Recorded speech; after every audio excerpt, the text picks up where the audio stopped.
can't buy. It resides between my eyes. Walked through the fire, came out better on the other side. See, life's like a beach if you find the sand. And right now, I feel like 100 grand. You are listening to Inspired Insider with your host, Dr. Jeremy Wise.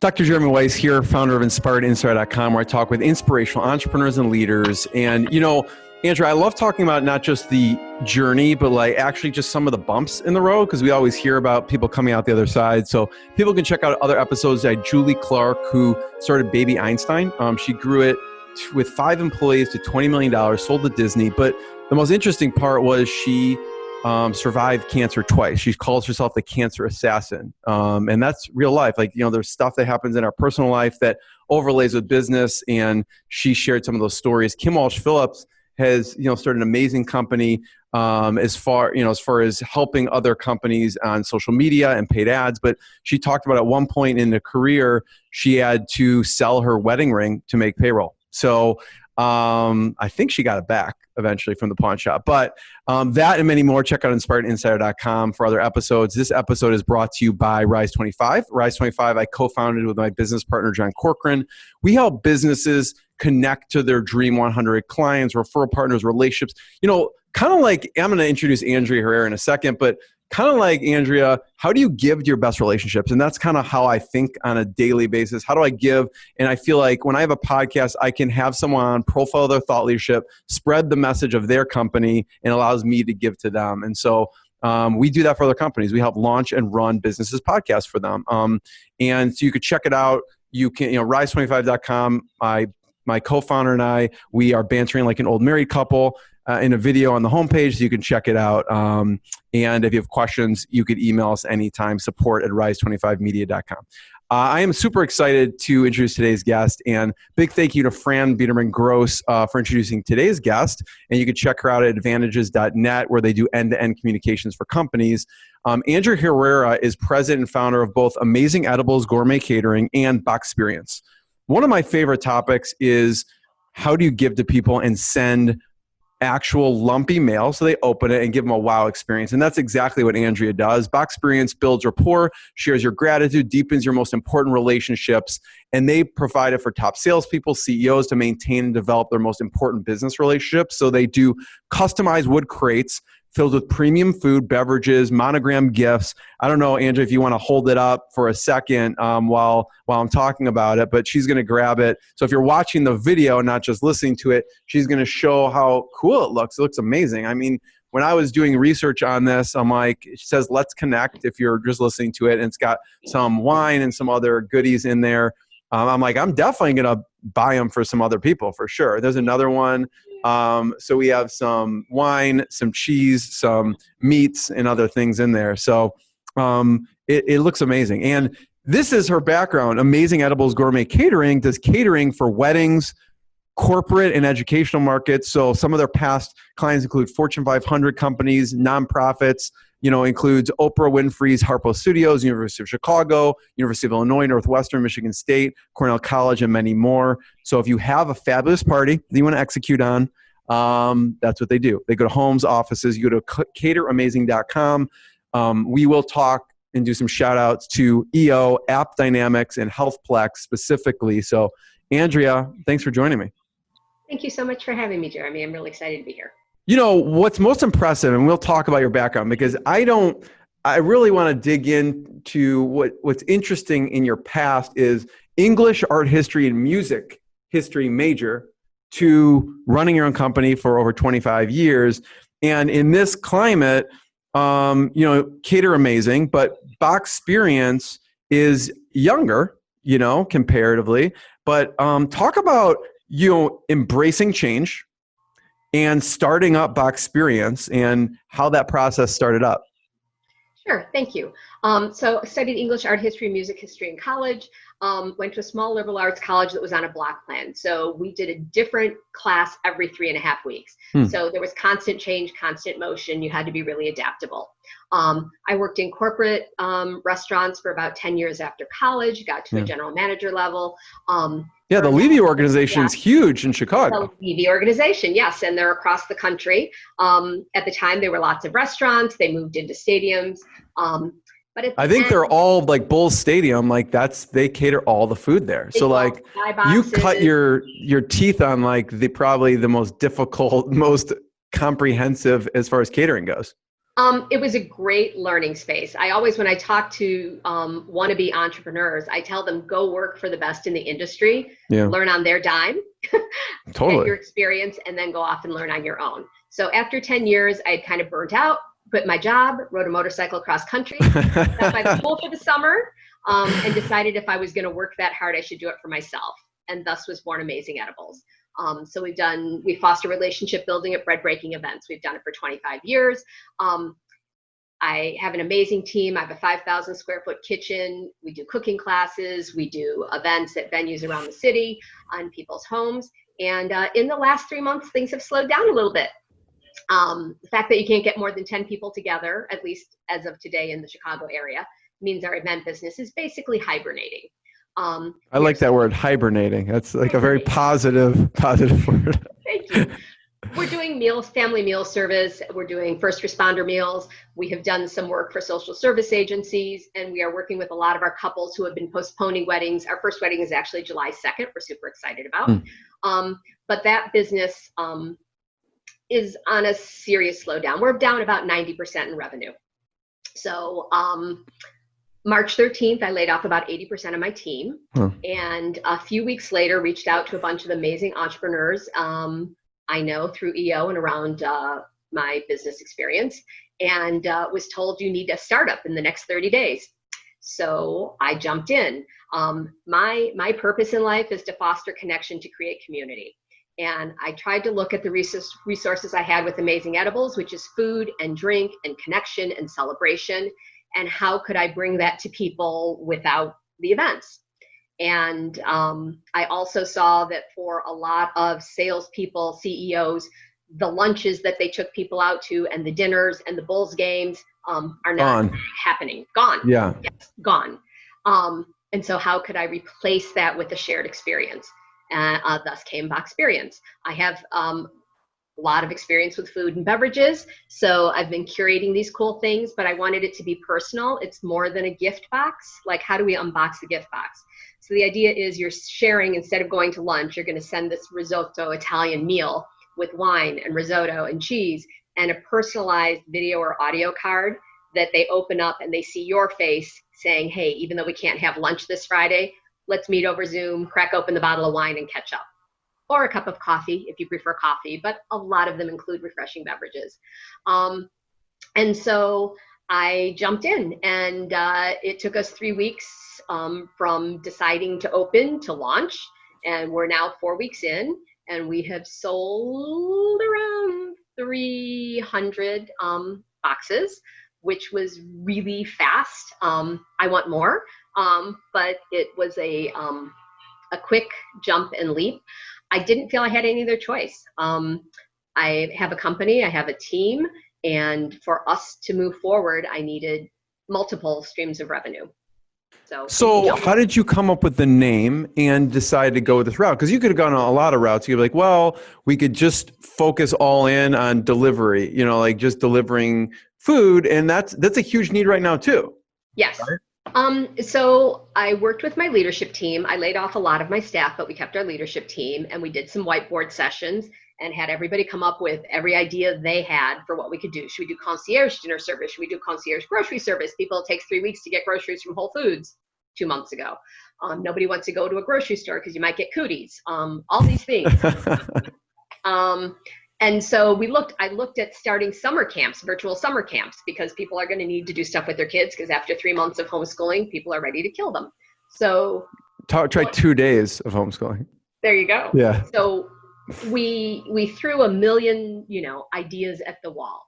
And again, looking at what resources we have, a 5,000 square foot kitchen, who are our connections, community services, universities, schools, corporate, couples.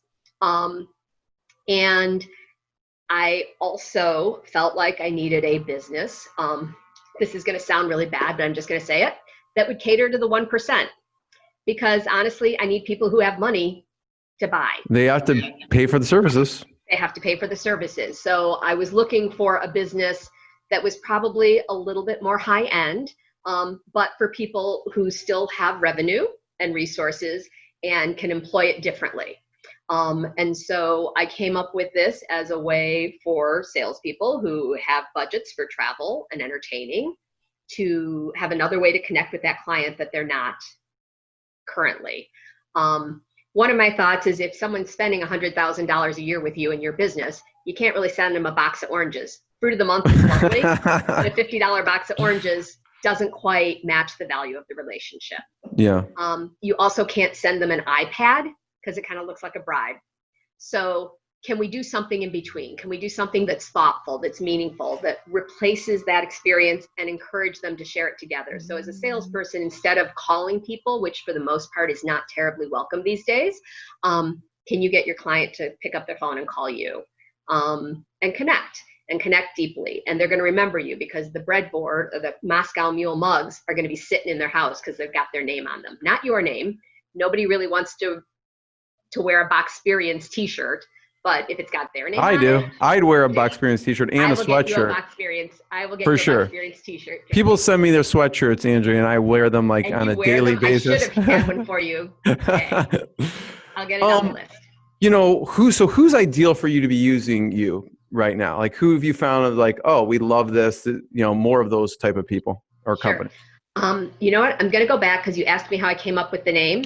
And Fran Biederman Gross and Advantages helped me launch this company. Nice. Doing the branding. So they came up with ideas. I came up with ideas. We smushed them together. We worked virtually. And they were incredibly instrumental in helping us launch in 3 weeks. Nice. How do you know Fran? Through EO. We have been friends for about 11 years. She did her why workshop around purpose for EO in Chicago about 11 years ago. I was present in the room and incredibly impressed. And we're very active and involved in the Women of EO, which EO is the Entrepreneurs Organization. We've both been very involved and kicked off the first summit in Aspen 5 years ago. And so our lives have kind of circled around. We're in different cities. We do different things. But as I was figuring out what to do, we got on a call one Sunday morning and she knew everything I needed. And she had the team and the resources to do it. And so we worked really fast and launched in a month. So I'm sorry. I know Yeah. So tell me in that 4 week period, what did you have to get done and what did you have to prepare with your team, with Fran? Sure. So we had to come up with a name for the company. We had to come up with a website. We had to come up with the products. We had to come up with a source for boxes that are made in Idaho and then hand branded for us. We had to come up with the contents for the boxes. I had to figure out licensing because I was moving super fast and it was like, okay, well, let's get the box, let's do this, and then I'll worry about it. And you know what? It's almost impossible to send liquor around the country. There are archaic liquor license laws and it's almost impossible. But I was about 2 weeks in before I figured that out. So we switched to wine because wine, I have a distributor that can ship wine all over the country. So we have boxes that have liquor available that are that we can distribute to the Chicago area because I have a food and liquor license here in Chicago. And then I have boxes that can go all over the country that have wine or non-alcoholic items.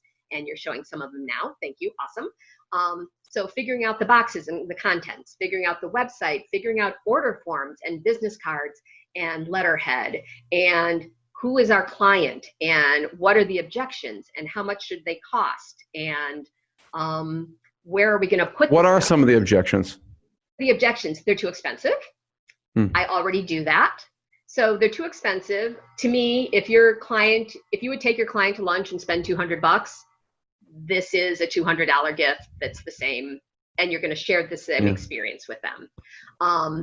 We already do that. What most companies do is send something with their name on it. A cool water bottle, a Yeti bottle. Cool. But again, it doesn't feel that personal.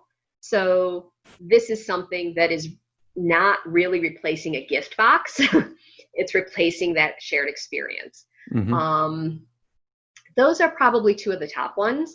And one of the biggest challenges has been for me that it takes educating the client about what it is, because otherwise they look at it and say gift box. And it's like, no, it's not a gift box. I mean, it is a gift box, but it is ideally more than a gift box because it's an experience. Yeah, it's personalized. Yes. Also, there's a lot of personalized stuff is kind gift boxes aren't typically personalized at all. Right. It sounds like there's some lasting components, not just the food, but there's some lasting components in the box too. Talk about some of that, like you mentioned, Sure. the glasses and. Yes, in this Italian box, there's a beautiful wooden marble cheese board. Voila. And so it has the family name on it. So what's going to happen is someone's going to throw this in their kitchen, and every time they see it, they're going to think of you. Yeah. It doesn't have to have Rise 25 on it, right? But when they see it, they say, Jeremy sent me this cool thing. Way better than an advertisement. So this is a gift, not an advertisement. John Rulin of Giftology, who you may have heard of, I believe he has been on. I know John. Yep. So he and I have spoken, and I've followed him for years. And so a lot of my philosophy is the same. This is a present. It's not an advertisement. Yeah. This is something saying, I value you. And that's it. You don't have to give me anything back for it. It's just simply, I appreciate you. Yeah. So he would just fly to Chicago and put me in a headlock if I sent something with our name on it. Right. Yes. Yeah. To someone. So that is exactly how it works. Yes.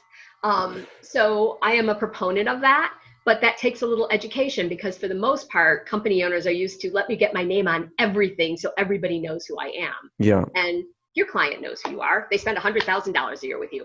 They know who you are.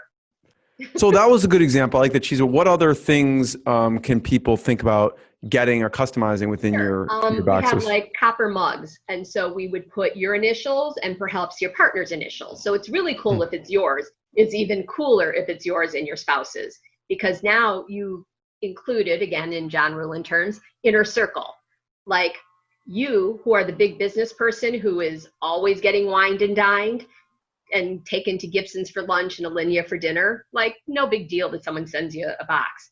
But if we send something and it also has your husband's name on it, because he's at home taking care of the kids, and he doesn't get wined and dined all the time, but all of a sudden this box you deliver to someone's home, so they're opening it home, and there's something for both of us.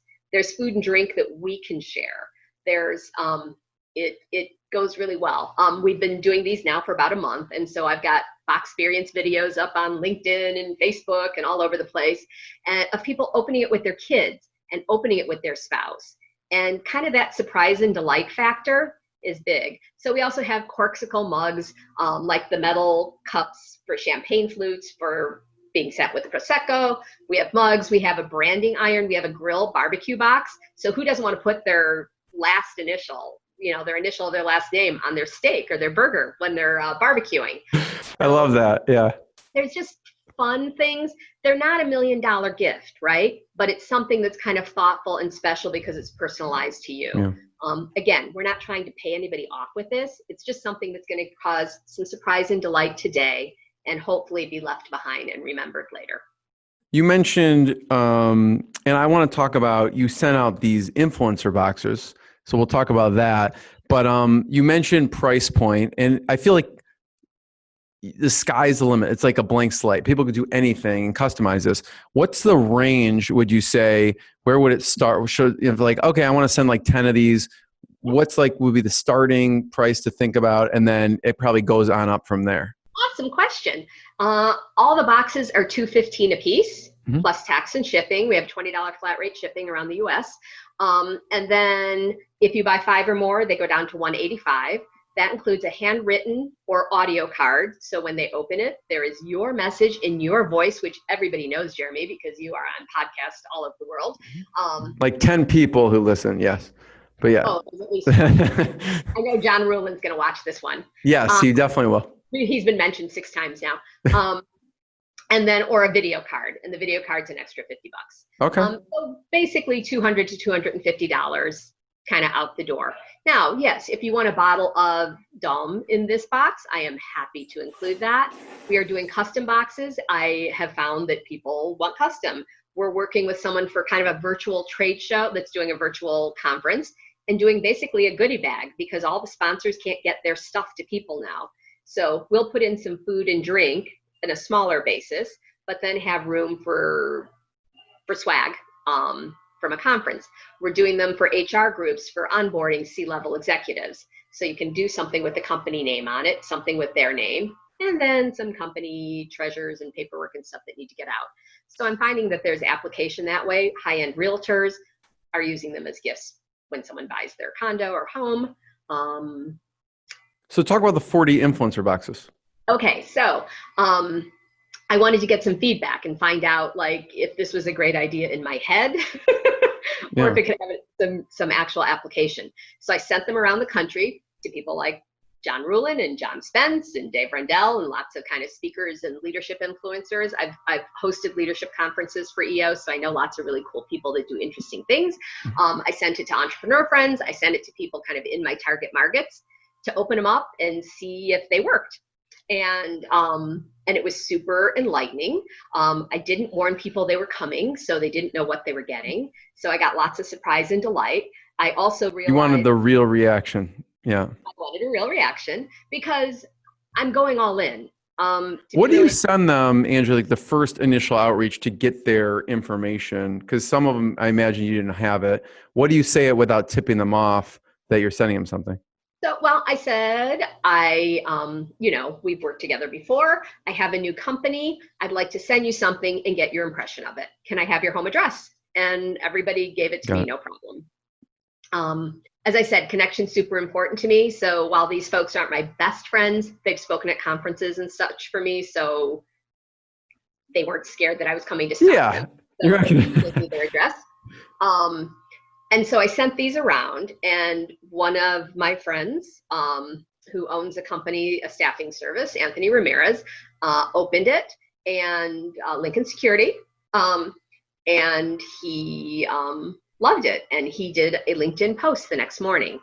And I have to tell you, I could not have done a better job if Fran at Advantages had done this post. Beautiful picture, awesome words, and he is pretty active on LinkedIn. And 2 hours later, I got my first call. Someone wanted to order the boxes, and they were not friends and family. It's one thing, like your friends and family have to support you and have to buy a box to send somebody. But this was someone who had never heard of me, and he wasn't an EO member, and he just saw it and thought it would be good to connect with his clients. And so it felt like that first little possibility of maybe I have something here, maybe beyond my head. This could have some legs. So that was my favorite. What were some of the other reactions or conversations after they got the box? So people are excited about it. Most people didn't notice the initials on the monogrammed mugs because they're copper mugs, and unless you hold them up in the light, or they didn't notice that they had both couples' initials. So I had to point that out. So we ended up figuring out there needed to be a content card so that they'd look for it. The box lid is reversible. So it has a call to action and then a last name, or this is a sample of our Father's Day lid. But you slid it off the table, and I'm like, oh, and then they'll look and see their name, but they weren't seeing their name. Somebody else saw it later when they picked it up to close it. So I was realizing, I think it's super cool because now it becomes the holder for your kids' Matchbox cards or your garden tools in the garage. And again, every time That's what I was going to say, because it looks like something you can reuse. Yes. So the box is nice enough that you would keep it as a keepsake. And again, it's a reminder. So some of the personalization wasn't being noticed right off. So we ended up putting in a contents card so they understood that. I didn't put my business card. So if they wanted to order some, I didn't have a piece in there for them to call me and say, yes, let me look. Another thing I realized was I said, well, this is kind of a pricey gift, and I need initials. I need your client's home address. This is all going to be a relationship-based business. They're going to call us on the phone. You know what? People don't want to call you on the phone. They want to click on your website and buy something. Even if they're buying 40 of them, HealthPlex is buying 40 of them to send to clients around the country. They want to be able to order online. And that was a big miss on my part. So our website, as we speak, is being optimized to add e-commerce. You don't know what you don't know. And I went really, really fast, which was great. Yeah. I think it was important and I needed to. but there were a few steps that I made educated guesses with the information I had at the time, and some of them were right, and some of them were a little bit off.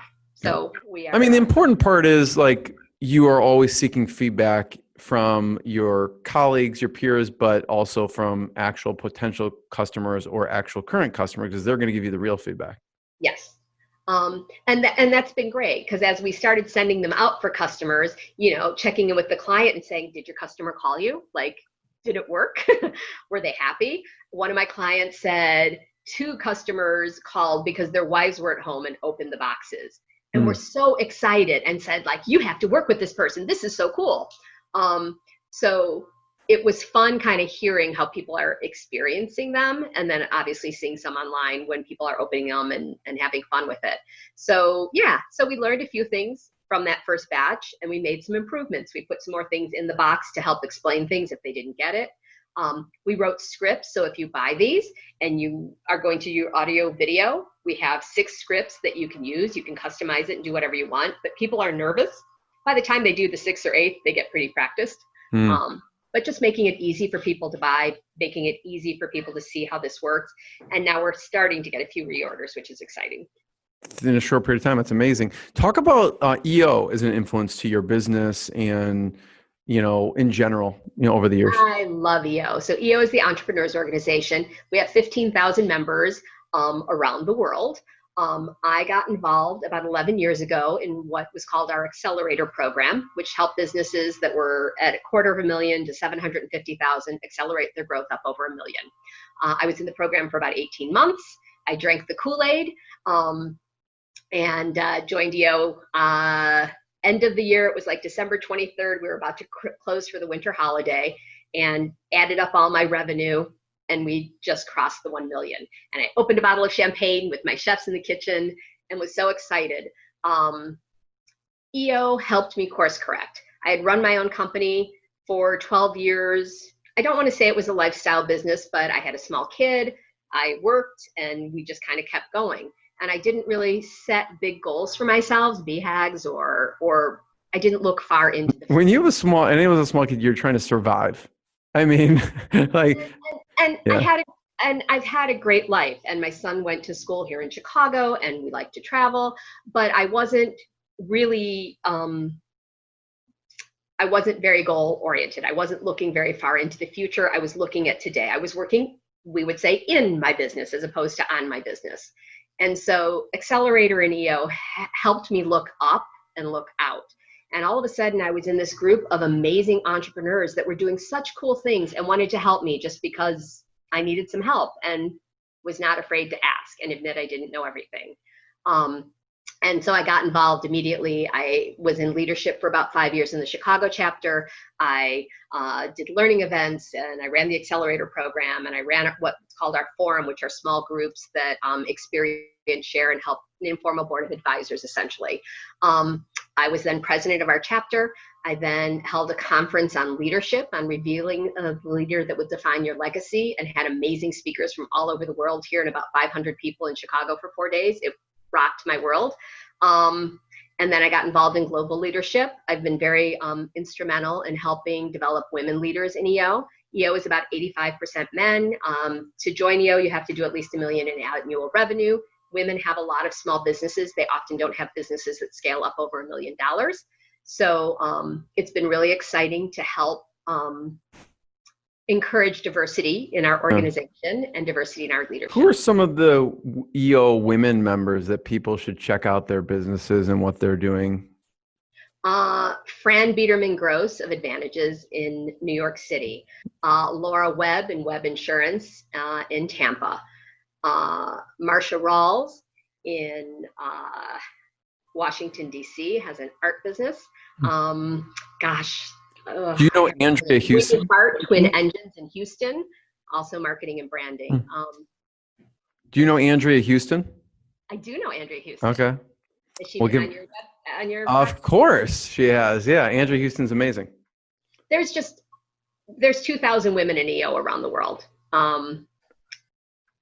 doing incredible things. And so it's been super exciting. I've been in global leadership for the last 5 years. I was just named the champion for women of EO. And so this next year, I will spend my time connecting and developing and creating opportunities for women in our organization, and hopefully increasing retention and recruitment of women into our organization. So I'm super excited about that. Yeah. So, Andrea Houston has a great podcast, and she also runs Artist Who's Design, Lead Like a Woman show. What's your advice, Andrea, for young female business leaders, entrepreneurs, now that you've been at this for a couple decades? Thank you. Decades. God, make me sound old. Experienced. Okay. Experience. Seasoned, Yeah. Seasoned, tenured, whatever. I am old. That's okay.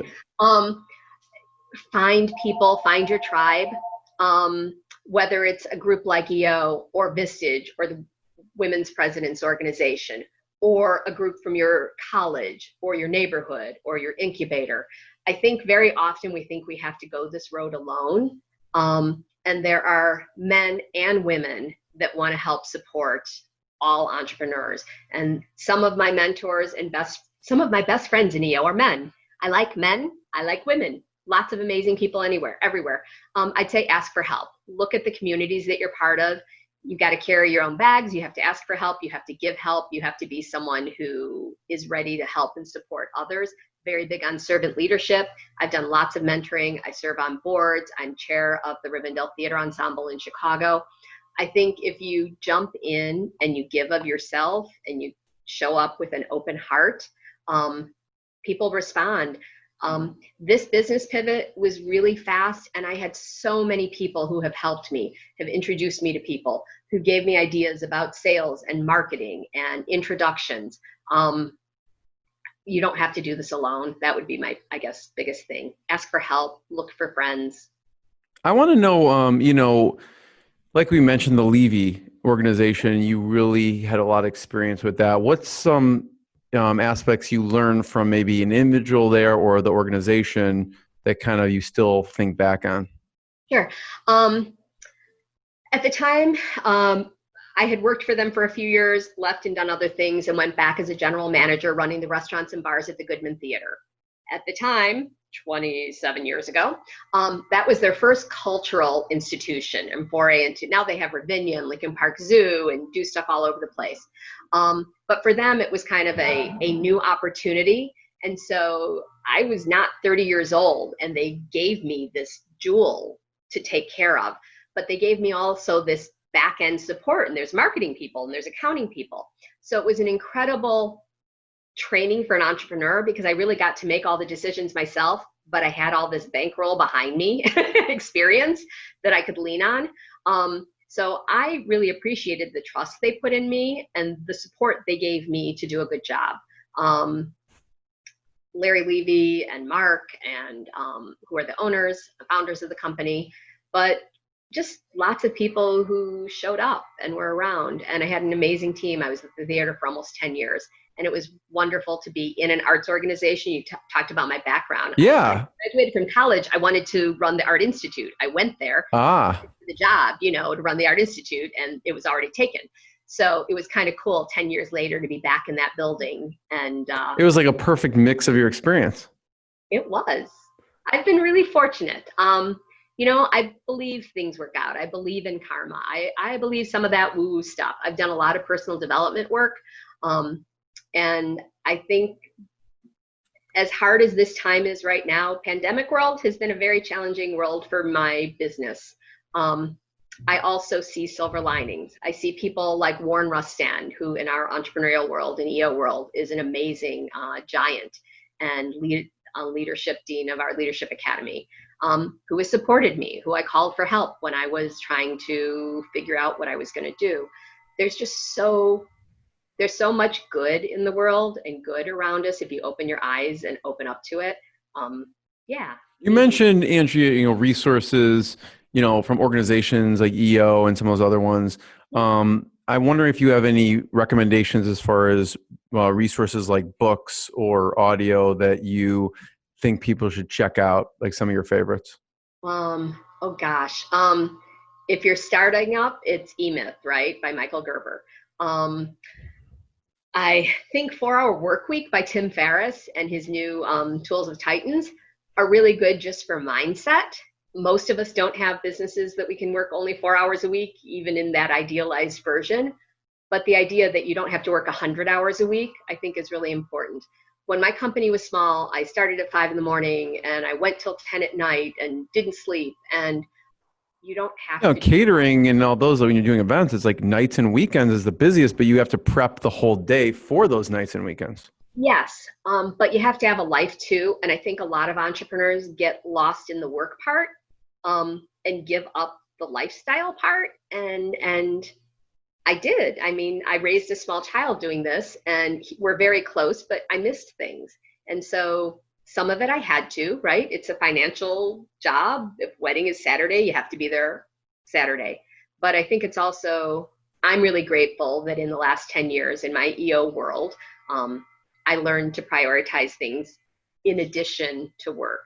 The other book I love is Michael Singer, The Untethered Soul. And so that is not strictly business, but I think it's an amazing personal development book. I read it like 10 years ago and it didn't hit me at all.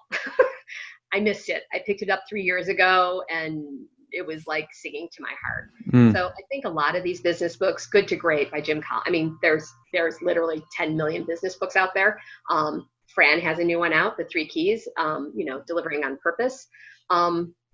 My friend Winnie has one about standing out and how do you make yourself stand out in the world. There's so much out there. Yeah, I've had several entrepreneurs actually recommend The Untethered Soul. So have you not read it yet? No, I haven't. You got to read it. Okay. Yeah, I just wrote it down. It's on my list now.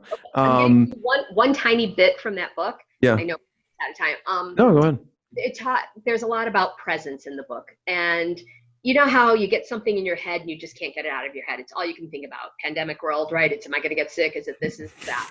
I was driving down the road listening to it, and it was talking about if you're driving and you see trees on the side of the road, right? You see them, they're there, they're lovely, they're brown, they're green, they're whatever they are. But then you drive past them and they're gone. And you don't have to hold that forever. That thought can disappear. And I may not be saying this exactly right, but it was huge because if you're perseverating on something, something's making you crazy and you can't let it go, you can. Like, you actually can. Just like that tree disappears from your thought, you don't have to stay in some negative place getting crazy. You can address it and see it and acknowledge it and then move forward. So for me, that kind of work has been really important. Anyway, yeah. Thanks for sharing that. Yeah. So it takes me like 7 times for people to tell me before I actually do it. So this is probably like the 9th. Yeah, exactly. Andrea, first of all, I totally appreciate you sharing your story and your expertise. I have 2 last questions, but I want to point people towards cateramazing.com. They should check it out. Yes. Now, do you do, if it's in Illinois, Chicago, do you do outside in other places, Wisconsin, or how far out do you go? Sure. So right now in Chicago, starting Friday, you can have events of up to 50 people. So breakfast, lunch, dinner, parties in people's yards, at venues, we can do in the Chicagoland area. Generally, we have done things we've got a party in July in Indiana. I've done parties up at Lake Geneva, in New Buffalo. I would say within 2 hours, if you've got a summer home somewhere and you want to have a fabulous celebration this summer, we would be happy to bring a team and food and throw your party. Sounds great. Wedding, social, whole shebang. So yes, thank you. I'm here, 312-563-1600. You can find me at cateramazing.com. We'll link it up on the website. Yeah, cateramazing.com, and then boxperience.net. People could check that out. And anything to point out on that?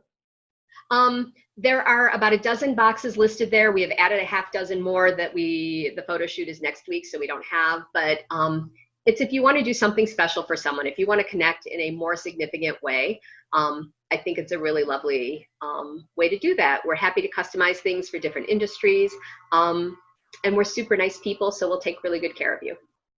I love it. And I mean, I make it a practice, at least every month sending someone something in the mail. We're used to getting emails, texts, but getting something physical in the mail is just a totally different experience. And obviously something cool like these boxes. I agree. You talked about lumpy mail. Yeah. We still write handwritten thank you notes to everybody, which is kind of an old school thing, but there's something about holding something in your hand that I think has a very real, it's a physical thing.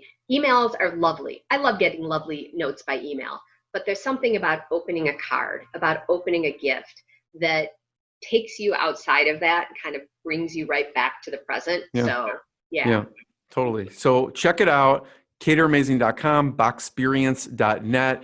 Last two questions, Andrea. I always ask, since Inspired Insider, what's been a low moment, challenging point that you had to push through? And then on the flip side, what's been a proud moment for you? It's like the overnight success after 10, 20 years. What's been a challenging moment, low moment that you had to kind of push through? Sure. So I have a 5,000 square foot kitchen at 14th and Western, west of the West Loop area. And I bought it 11 years ago. And we had outgrown our kitchen on Chicago Avenue in the Ukrainian Village. And I was super excited. We're building it out. I'm designing it. It's going to be amazing. It's 5 times the size of our old space. We're going to be in November in time for holiday season. So I'm doing triple the business. I'm taking all this work like crazy. And I had an evil contractor who ripped me off and did fake waivers of lien and wasn't finished on time. And I would get up in the morning and I'd throw up. And then I would go to my old space where work was happening. And then I'd come to the new space where nothing was happening. And then I'd go back and do my work day. And I did that for about 2 months until I fired the contractor when I figured out he was never going to finish. And had a really, really hard holiday and New Year's. And then I called 20 people and we came in for a weekend and finished all the stuff he didn't finish. And we opened. Wow. And we were in this beautiful space that, despite real terrible contractor and build out experience, has good juju. We have lights, skylights and sunshine, and it worked. And I was really nervous. And this will roll into the positive thing. I'm this little caterer and, I don't know, how are we going to do this? I'm going to triple my overhead, so I'll just triple my revenue. That was pretty much my business plan. Awesome. And was trying stuff. And all of a sudden, someone introduced me. One of our staff worked at Harpo Studios, which was Oprah's studio, and they were looking for a new caterer. So okay, well, will you come do a tasting? And I was terrified. I said yes. And I was terrified because this was for Oprah. And who are we? And they're going to figure out I'm faux, right? Sheryl Sandberg, we're going to get so busted. I don't even know what I'm doing going there. They liked our food. They liked me. I feel like Sally Field. That sounded like her, actually. Yeah. And they hired us. And yeah. So what did you present at the tasting? Do you remember? Everything. Chicken and steak and vegetables and salads and pasta. I mean, we had 2 6-foot tables piled up with food, probably food for 100 people. And we then started doing dinner 3 nights a week for her team, which was 100 people. And it was Cajun one night and French the next night and Italian the next night. And so we got to be really creative with menus. It was regular, consistent business, which was really important for a small business because, the other part of this was 2009. So I bought this new space and decided to triple my revenue, the week the financial crisis hit. I closed on the property. It was really good.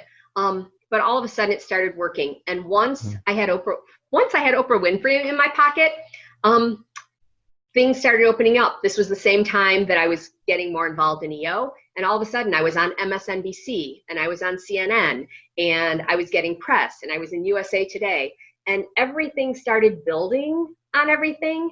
And so it just takes one door opening. It takes one little confidence boost to for me, to make me ready to step into everything else. And it's been great. I feel like your good luck charm is the economy downturn, right? Well, 2008, boom. Observation COVID, boom. So this is the next boom for you. I think you're right. So pointing that out, I will remember that. Everyone check out boxperience.net, check out cateramazing.com. Andrea, I totally appreciate you having, you coming on and sharing your experience. Thank you so much. It's been a pleasure, Jeremy. I look forward to catching up soon. What I got, you can't buy. It resides between my eyes. Walked through the fire, came out better on the other side. See, life's like a beach if you find the sand. And right now, I'm feeling like $100 grand.